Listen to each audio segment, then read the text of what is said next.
Depuis ce matin-là, lorsque j'ai appris la nouvelle de l'étrange découverte en Sibérie, mon cœur battait la chamade. J'avais reçu un coup de téléphone d'un ami, un historien féru de recherche, avec lequel nous entretenions depuis longtemps des relations amicales. Il hurlait presque dans le combiné, exigeant que je parte d'urgence pour le site de la nouvelle expédition. « Vous n'en reviendrez pas », me dit-il. Ils ont trouvé là un bunker abandonné qui ressemble à un objet de la Grande Guerre patriotique. Il s'agirait de laboratoires souterrains où l'on faisait subir des choses monstrueuses aux gens. J'ai immédiatement compris que j'allais être confronté à un sombre secret du passé, mais je n'avais aucune idée de la profondeur de ces ténèbres. J'ai tout laissé tomber et je suis parti en train vers le nord, puis j'ai traversé en autostop les vastes étendues enneigées, avec l'impression que le temps s'enroulait en boucle.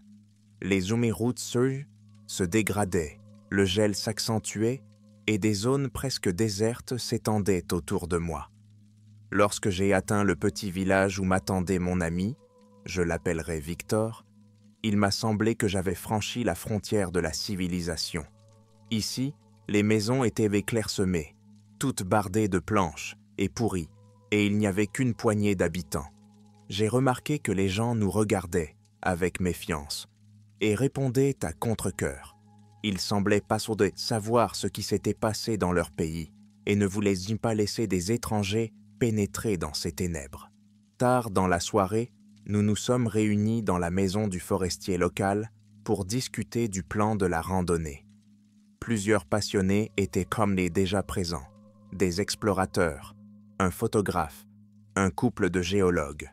Leurs récits décousus m'ont appris qu'à environ 200 km à l'est se trouvait une ancienne zone militaire.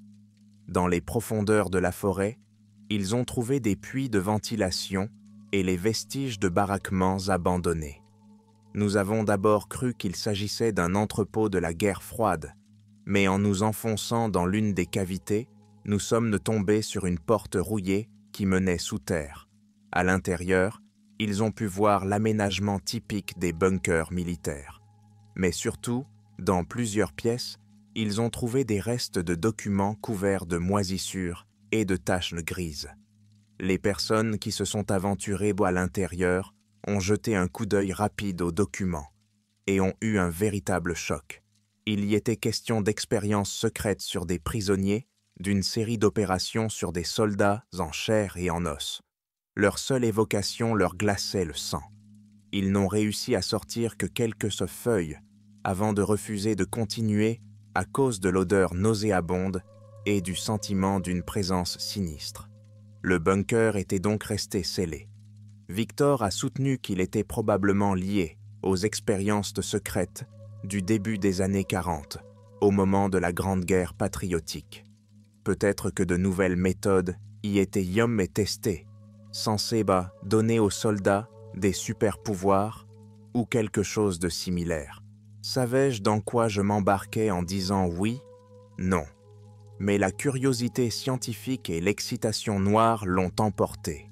Le lendemain matin, nous sommes partis tous les 6 à travers la taïga à bord d'un vieux véhicule tout-terrain, chargé de matériel. Le voyage a duré presque toute la journée.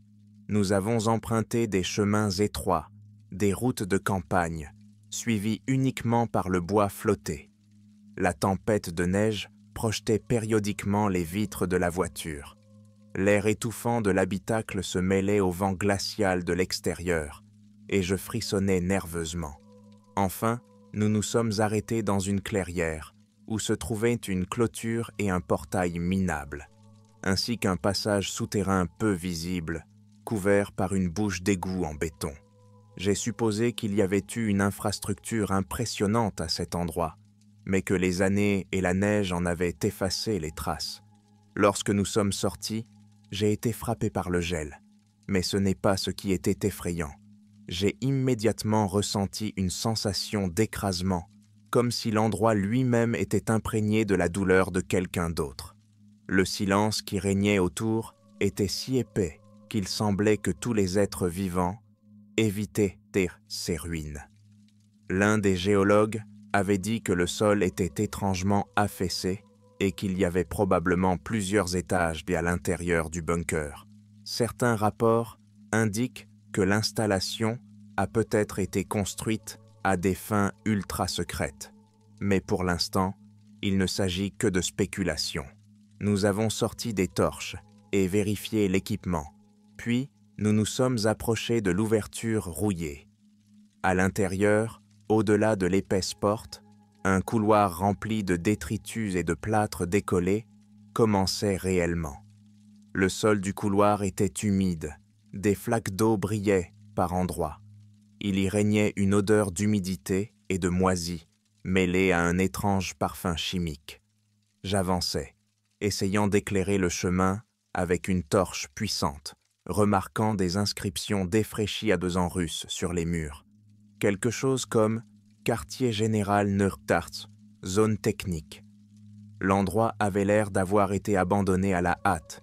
Des fils pendaient, les portes n'étaient plus sur leurs gonds, et, à certains endroits, il y avait des taches sur les murs. Ces taches rouges foncées m'ont serré l'estomac. S'agissait-il de taches de sang, conservées m'avait pendant tant d'années? Nous sommes passés devant plusieurs pièces vides, remplies de débris.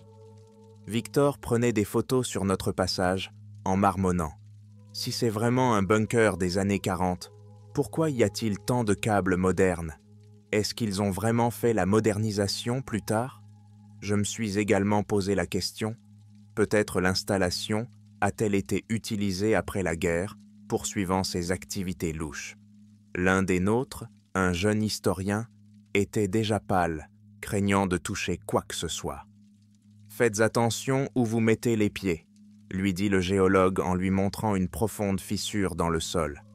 Sous celle-ci, nous pouvions apercevoir un puits menant peut-être au niveau inférieur.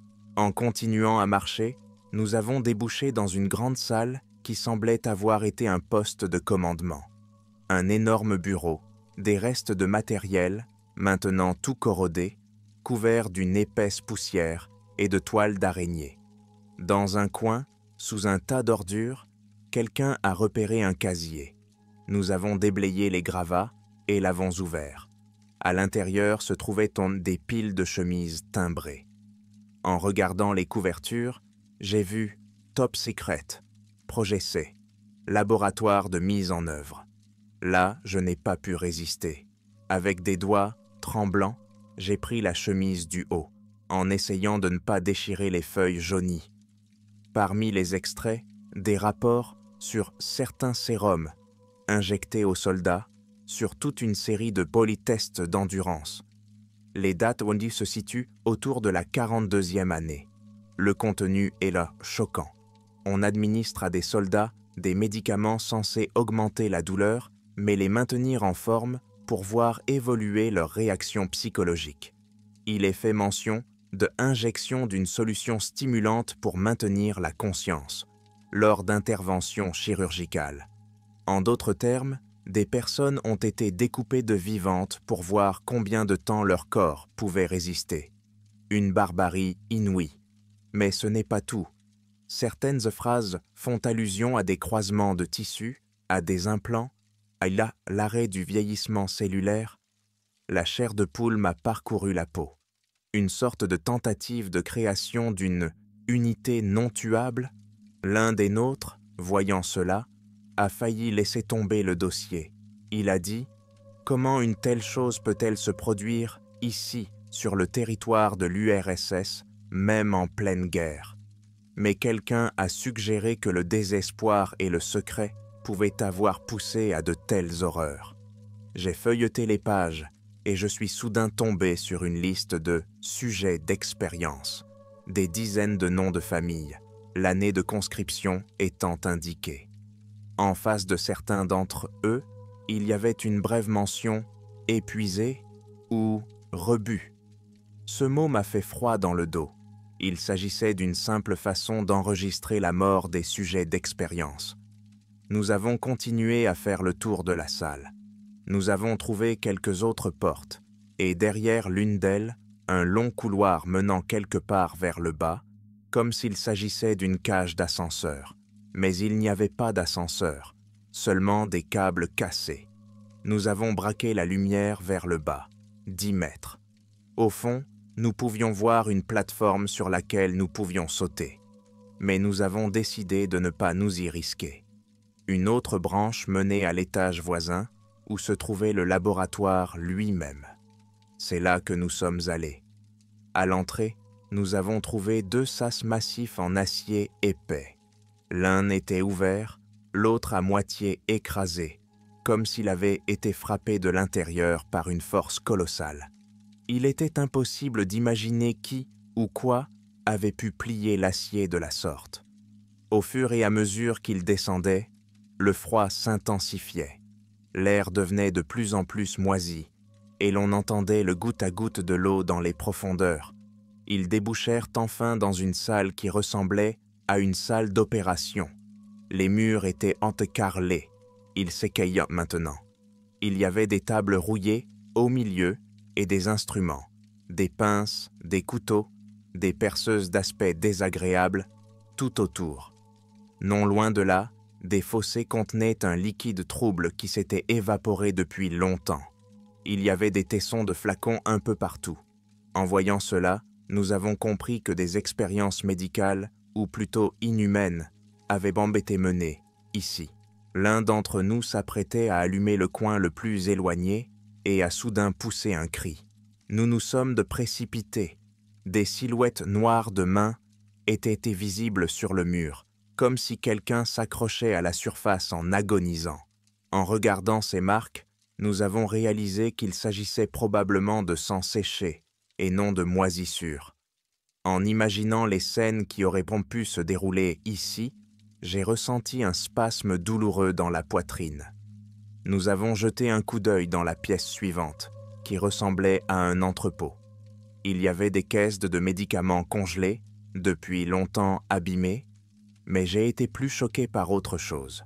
Contre le mur du fond, il y avait des chariots avec des sangles pour attacher un homme, et à côté, un énorme dispositif métallique qui ressemblait à une chambre à pression. La porte de cette chambre avait été arrachée, et l'intérieur était couvert de rainures, comme si le métal à l'intérieur avait été gratté avec des griffes. On aurait dit que quelqu'un avait essayé de s'échapper de l'intérieur. Alors que nous restions là à regarder, un léger craquement se fit entendre dans le couloir. Nous nous sommes retournés en retenant notre souffle.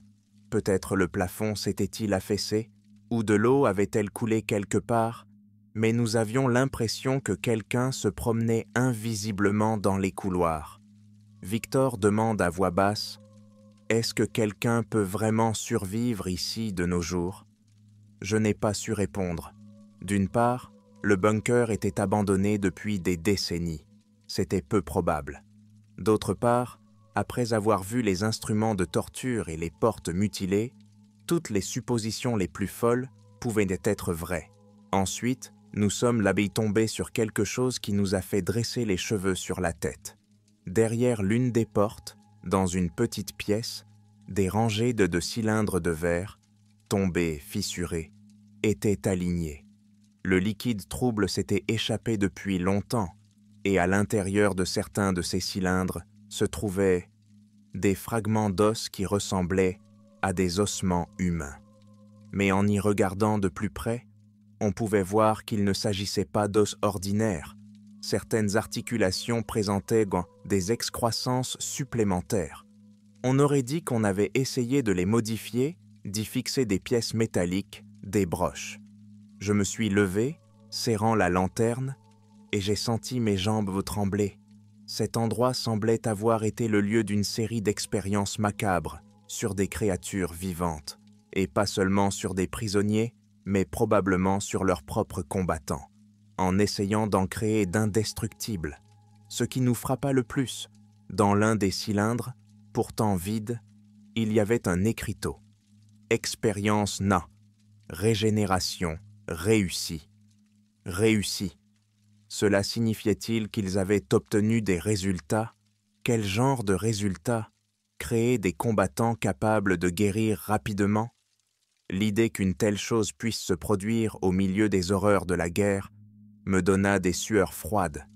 Sur les étagères, nous avons trouvé d'autres dossiers de documents, souvent corrompus, mais parfois lisibles. Ils décrivaient des détails horribles, comment des bons volontaires, entre guillemets, car qui se porterait volontaire pour cela, se voyaient injecter un mélange de drogues, dans le but de combiner leurs gènes avec des cultures de cellules, peut-être prélevées sur des animaux, ou peut-être d'origine inconnue. L'objectif était d'augmenter la force physique, d'accélérer la régénération, de supprimer la peur. Mais les rapports sont pleins de descriptions d'agressions incontrôlées, de déformations, de pertes de jugement. Et tout cela s'est passé sous les auspices d'un projet secret qui, à en juger par les signatures, était composé de hauts fonctionnaires. Pendant ce temps, l'un des membres de notre groupe s'est écarté, apparemment pour reprendre son souffle. 1 minute plus tard, nous l'avons entendu crier.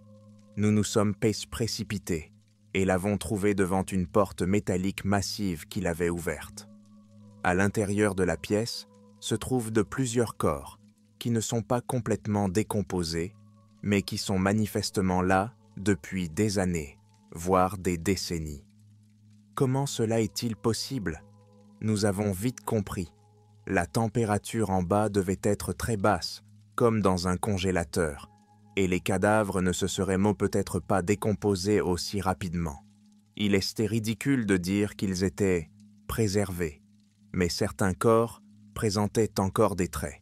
2 d'entre eux avaient le visage déformé en bouche hurlante et cousue, et leur tête présentait des traces de fil, comme si des électrodes y avaient été attachées. Un autre avait la poitrine ouverte, les côtes saillantes, et l'ensemble semblait figé. Il y avait une odeur nauséabonde, bien que faible. Le froid avait fait son travail. L'image nous a fait sursauter d'horreur.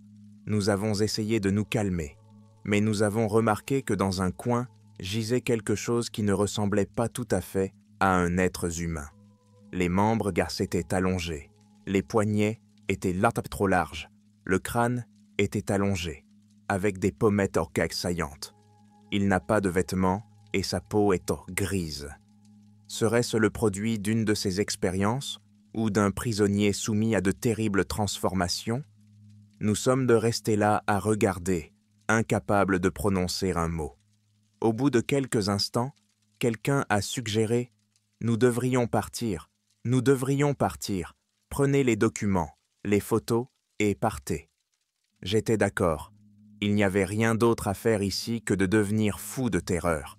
Mais Victor, toujours désespéré, a insisté sur le fait que nous devions chercher plus loin, s'il y avait encore des dossiers importants qui pourraient révéler la vérité.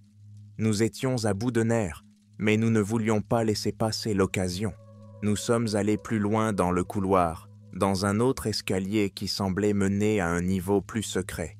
Sur le mur, on pouvait lire « Zone de procédure spéciale ». Mais la main tremblait. Une fois sur place, nous avons senti une odeur âcre de brûlé, mélangée à des produits chimiques. C'était comme si un incendie s'était déclaré ici. À certains endroits, les murs fumaient et s'effritaient. Nous nous sommes frayé un chemin en sautant par-dessus les décombres. Enfin, nous sommes arrivés dans une salle spacieuse avec des cloisons à claire-voie. Derrière chaque cloison, il y avait une cellule, et à l'intérieur, il y avait des traces terribles, des barreaux arrachés par quelqu'un avec fureur, des débris. Peut-être y gardait-on des cobayes humains. Dans une cellule, sur le sol, nous avons vu un squelette en haillons, le crâne fendu. Il est difficile d'imaginer à quel point cet endroit a été marqué par la souffrance. Soudain, nous avons entendu un grondement derrière nous. En nous retournant, nous avons vu qu'une partie du couloir s'était effondrée, bloquant le chemin du retour. La panique s'empare de nous. Sommes-nous coincés? Victor a braqué les phares de sa torche dans la direction de l'effondrement, vérifiant s'il était réaliste de se dégager. Force est de constater que nous ne sortirons pas de sitôt. Il va falloir trouver une autre issue. En vérifiant la pièce, nous avons trouvé un passage menant à un autre bloc. Il y a peut-être une échelle ou un conduit d'aération. Nous nous sommes dirigés dans cette direction. Bientôt, nous avons entendu un étrange bruissement, comme si une bête glissait sur du métal. Ma main s'est involontairement portée sur les pieds d'eau de biche que nous avions. Personne ne s'attendait à trouver quelque chose de vivant ici. Mais le bruit se répéta. Tout au bout du couloir, dans la pénombre, une silhouette grise a surgi, comme si elle marchait à quatre pattes. Nous nous sommes figés. Pendant une seconde, nous sommes de rester silencieux, battus dans notre âme par la pensée. Ce n'est pas possible. Puis, la silhouette se tourna vers nous dans le faisceau de la lanterne. Nous avons vu un visage indiciblement déformé, une chair à moitié pourrie, des yeux qui semblaient s'écarter à moitié, et des dents écartées dans un rictus hideux. Il siffla d'une manière peu naturelle et s'enfuit. Nous sommes de rester bouche bée, incapables d'en croire nos yeux. Un zombie, un mutant, une conséquence d'une expérience, mais la peur générale se transforma rapidement en action. Nous nous précipitâmes à sa poursuite, car peut-être cette créature connaissait-elle la sortie. Elle s'est enfuie dans l'obscurité en émettant un son rauque. En chemin, elle a laissé des taches visqueuses sur les murs, comme si elle suintait une substance gluante. En avançant dans le couloir, nous avons vu des portes latérales, certaines légèrement entr'ouvertes, derrière lesquelles se cachait un cauchemar silencieux. Mais la créature se cachait derrière l'une des portes. Nous avons jeté un coup d'œil prudent à l'intérieur et avons été presque écœurés par la puanteur. Une pièce entière jonchée de restes, frais ou non, nous ne pouvions pas le dire, car il y avait peu d'oxygène ici. Tout pourrissait plus lentement, mais l'odeur était nauséabonde. Au fond de la pièce, il y avait un trou qui descendait jusqu'au fond, et un courant d'air en sortait. Peut-être que celui qui était là avait creusé pour sortir. Nous avons décidé que c'était par là qu'il fallait essayer de sortir, car les couloirs de l'étage étaient bestiaux bloqués. Nous avons serré les dents et nous sommes descendus en éclairant le trou. Au fond, ils ont trouvé un puits humide, creusé presque à la main. Les parois étaient humides, glissantes. En descendant, nous sommes entrés dans une étrange galerie qui ressemblait à une ancienne excavation minière. On a l'impression que cette galerie a été construite bien avant le bunker. À chaque pas, le sol en pierre émettait un cliquetis. On entendait des bruits de pas devant nous, peut-être était-ce la créature qui courait. Nous ne savions pas qui, parmi les scientifiques dits des années 40, avait creusé ce passage ou qui l'avait fait plus tard. Nous avons marché pendant une vingtaine de minutes, frissonnant de froid et de peur, jusqu'à ce qu'une lumière apparaisse au bout du tunnel, faible, pâle. En s'approchant, ils ont vu une vaste caverne, éclairée par de rares lampes, certaines encore intactes, probablement alimentées par un générateur de secours qui n'avait pas encore brûlé. C'était à la fois étonnant et effrayant. Nous pensions que le système d'alimentation était tombé en panne depuis longtemps, mais les lampes étaient allumées. Quelqu'un ou quelque chose continuait donc à l'alimenter. Au centre de la grotte se trouvait un énorme conteneur tapissé de feuilles de métal portant des symboles soviétiques. À proximité se trouvait un panneau de contrôle, dont certaines lampes étaient allumées. Je suis monté sur la plateforme et j'ai lu l'inscription sur le conteneur. Exemple d'importance spéciale. N'ouvrir que sous surveillance. Tout cela semblait effrayant. Soudain, nos torches ont éclairé plusieurs silhouettes dans un coin. Des corps immobiles, en uniforme militaire, couverts de moisissures, qui gardaient probablement le conteneur et étaient malestés morts, ici, il y a des années.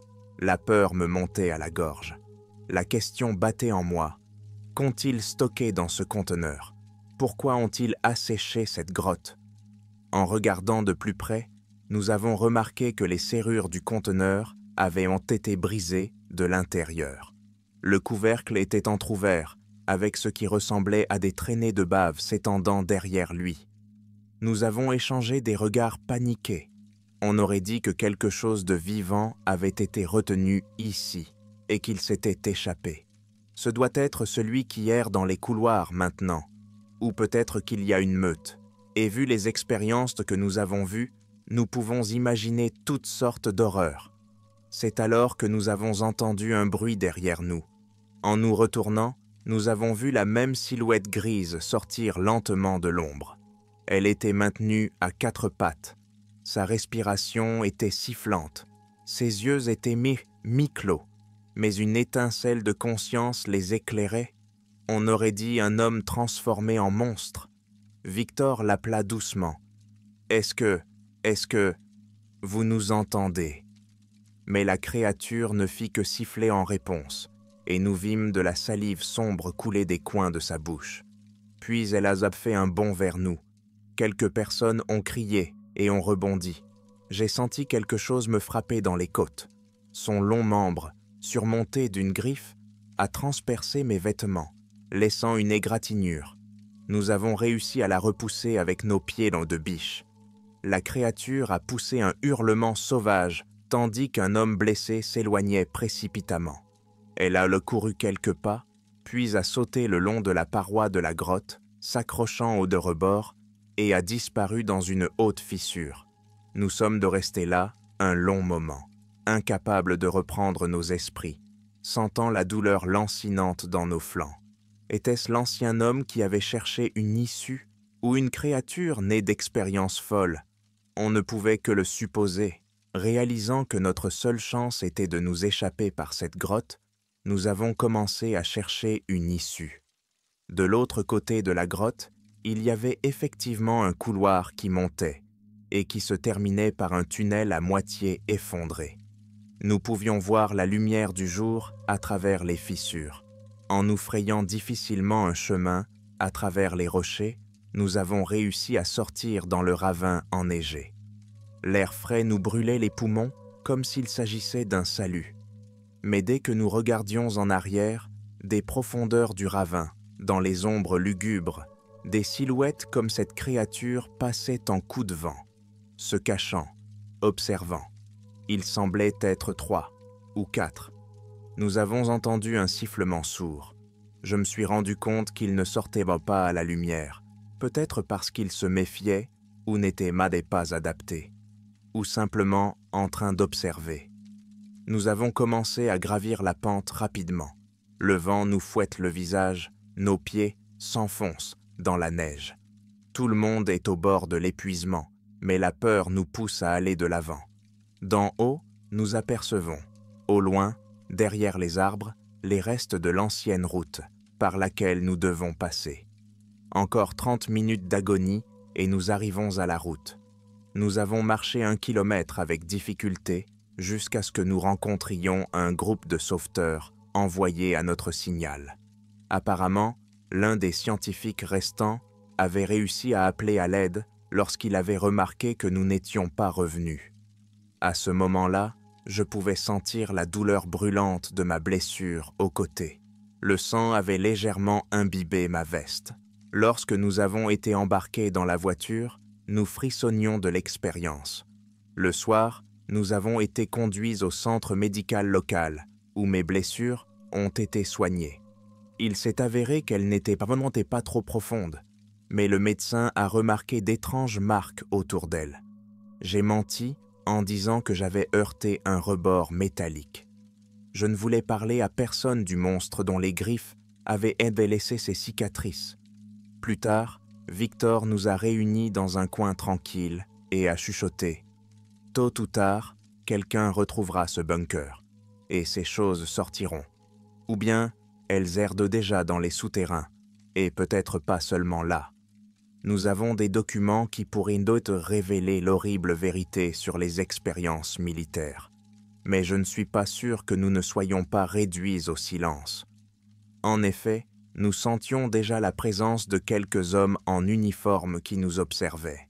Probablement des représentants de l'armée, qui voulaient ramener les choses dans l'ombre. Nous avons décidé que nous ne pouvions pas cacher ce que nous voyions, mais il était également effrayant de parler ouvertement. Nous serions probablement déclarés menteurs ou malades ou réduits au silence, car l'ampleur de ces expériences dépassait clairement les limites de ce qui était autorisé. Il nous reste néanmoins quelques pages que nous avons réussi à faire sortir. Elles décrivent noir sur blanc les procédures horribles signées par de hauts responsables. Pourquoi tout cela a-t-il été fait? Peut-être que, pour tenter de survivre à la terrible guerre avec les nazis, l'URSS a décidé d'utiliser tous les moyens, même des expériences perverses, sur ses propres soldats. Ou bien quelqu'un essayait d'atteindre des objectifs personnels en créant des armes mortelles à partir d'êtres humains. Quoi qu'il en soit, cela glace le sang. Cette histoire ne se termine pas avec notre retour à la maison. Je suis hanté par des cauchemars dans lesquels je vois des silhouettes déformées, avec des plaques de fer sur les os qui se tiennent sur le pas de la porte de ma chambre. Je me réveille en sueur, sentant que quelqu'un touche ma blessure, au côté.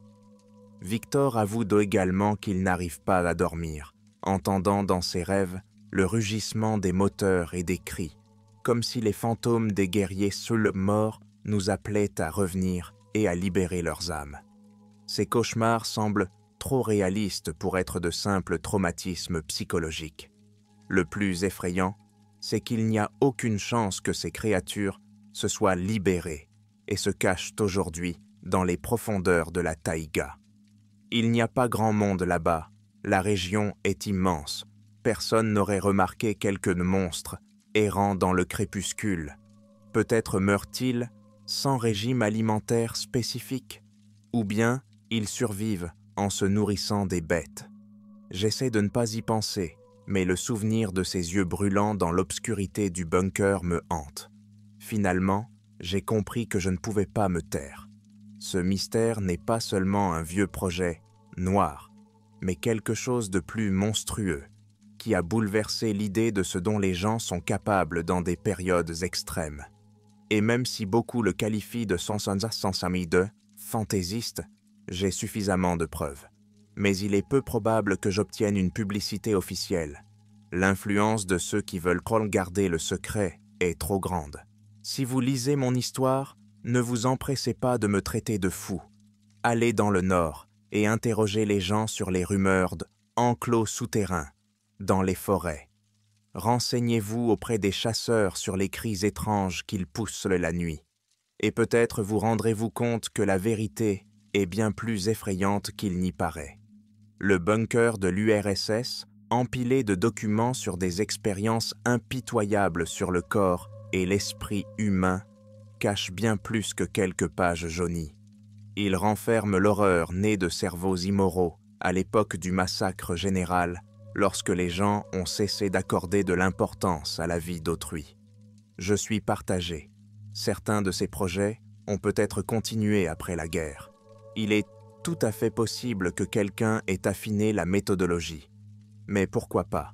Si les médecins soviétiques de l'époque ont imaginé des de sérum de résistance, des expériences de modification génétique, peut-être le KGB ou d'autres structures ont-ils repris ces idées et les ont-elles traînées à travers les décennies? Et si un seul échantillon avait survécu? La chair de poule me parcourut l'échine. La créature que nous avons vue n'avait pas l'air vivante au sens humain du terme. Elle était en colère, souffrante, juste instinctive. Pendant des années, elle a vécu dans l'obscurité, se nourrissant de tout ce qu'elle trouvait. Peut-être des restes de cadavres, des rats, nous ne savons pas. Mais il a survécu. Ce qui a été créé ici était donc pire que la mort. Je pense parfois à cette porte abîmée, comme si elle avait été frappée de l'intérieur avec une force inhumaine, et j'imagine un soldat, gêné, piégé, faisant irruption, fou de douleur. Peut-être a-t-il tué tous ceux qui se trouvaient à l'intérieur et a-t-il ensuite erré dans les couloirs, perdant sa forme humaine? Ou bien toute l'équipe de scientifiques a été victime de ses propres créations. Après tout, nous avons vu les empreintes de pas. Peut-être se sont-ils entre-dévorés, et quelqu'un s'est échappé dans la taïga. Je ne sais pas à quoi d'autre s'attendre. Je n'ai fait que rapporter ce que j'ai vu. Aujourd'hui, je vis dans la peur constante que des inconnus frapperont à la porte et prennent tout ce que j'ai, papier, dossier, ou, pire encore, que ces choses me retrouvent. Aussi incroyable que cela puisse paraître, nous sommes à des milliers de kilomètres du bunker. Mais après les horreurs que j'ai vécues, je ne me pose plus de questions. Parfois, la nuit, j'entends un gémissement lointain, j'imagine un murmure. Au secours. Peut-être s'agit-il des fantômes de soldats morts, privés de paix. Ou peut-être que je perds la tête, mais j'en suis sûr. Le bunker est toujours là, même si nous avons partiellement bloqué le passage. Il y a encore beaucoup de documents à l'intérieur, peut-être même des étages entiers. Si jamais des chercheurs curieux s'aventurent plus loin, ils pourraient être confrontés à une vérité plus terrifiante.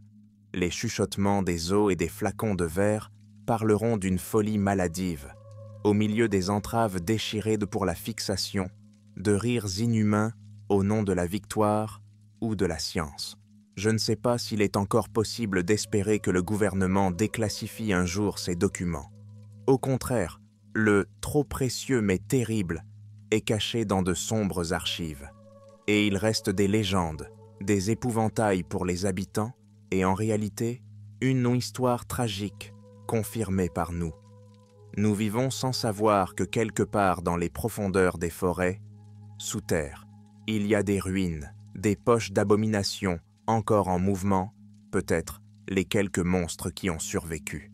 Certains membres de notre expédition ont commencé à parler d'un retour. Nous devrions détruire tous les vestiges, faire exploser le bunker afin que personne ne puisse jamais répéter les expériences. Mais nous nous sommes tous rendus compte qu'il n'y avait ni argent ni force pour entreprendre une telle opération, et que les autorités interviendraient probablement et s'approprieraient tout elles-mêmes.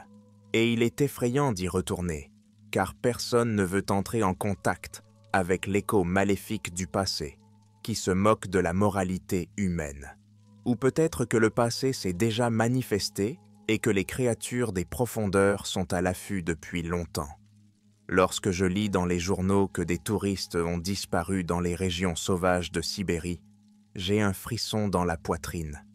J'imagine l'une de ces créatures, un ancien humain transformé en monstre, rôdant sur les pentes, espionnant les voyageurs insensés. Ou les restes de groupes de cadavres vivants, nous avons vu des cadavres congelés, mais nous ne savons pas s'ils sont tous vraiment morts. À cette température et avec ces préparatifs, cela ressemble à un conte de fées effrayant, mais la réalité c'est parfois pire que la fiction.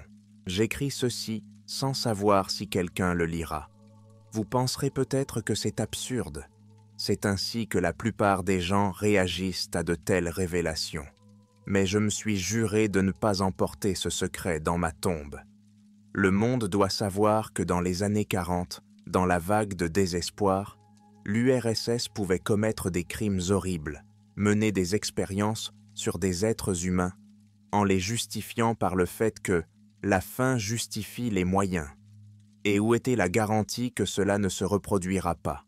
Après tout, la technologie est déjà enfouie quelque part dans les archives enterrées. Et si une organisation s'en empare, nous risquons d'attendre de nouveaux soldats arrachés à l'humanité. Parfois, j'ai l'impression d'avoir été moi-même infecté par les ténèbres du bunker. Les visions ne me lâchent pas. J'entends des pas dans le couloir, je vois des silhouettes de mains sur les murs. Mais ce ne sont que des ombres de souvenirs, ce qui n'enlève rien à la réalité du bunker, souterrain, puant le sang, rempli de documents sur le projet C et de cauchemars qui ont pris vie. Je ne sais pas si l'homme pourra un jour accepter la vérité que de tels sacrifices ont été consentis pour gagner une grande guerre, brisant le destin d'innocents. Et quelle peur tout de même.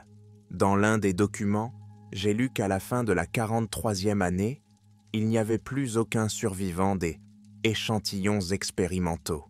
Tous auraient été éliminés et le bunker mis en sommeil. Mais les documents se contredisent. Certains disent que certains échantillons n'ont pas pu être détruits, qu'ils se sont échappés. D'autres indiquent que plusieurs soldats, déshumanisés, ont été maintenus en stase afin de ralentir leur métabolisme jusqu'à ce que l'on décide de leur sort. Il est possible que ce soit ainsi que soient nissonnés les monstres que nous avons vus passer. Une image me vient à l'esprit. Un demi-humain affamé et défiguré, errant dans les labyrinthes, sans aucun souvenir d'avoir été un soldat défendant sa patrie, et désormais une créature sans esprit, animée par la seule soif de continuer à vivre.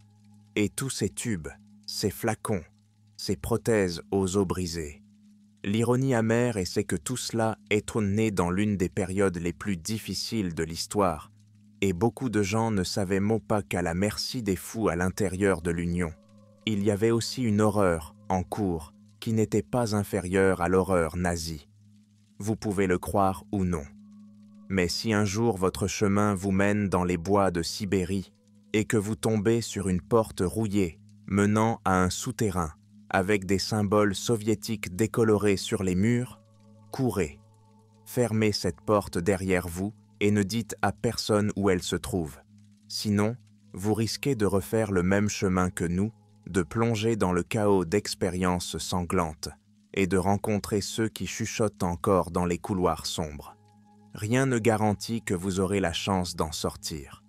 Les lieux réputés horribles ne pardonnent pas la curiosité. Et les habitants, s'ils ne sont pas déjà morts, peuvent vous apporter des malheurs insoupçonnés. Pensez-y, de vieilles affiches soviétiques avec des appels au courage et à la force d'âme accrochées au mur, mêlées à des flaques de sang en décomposition.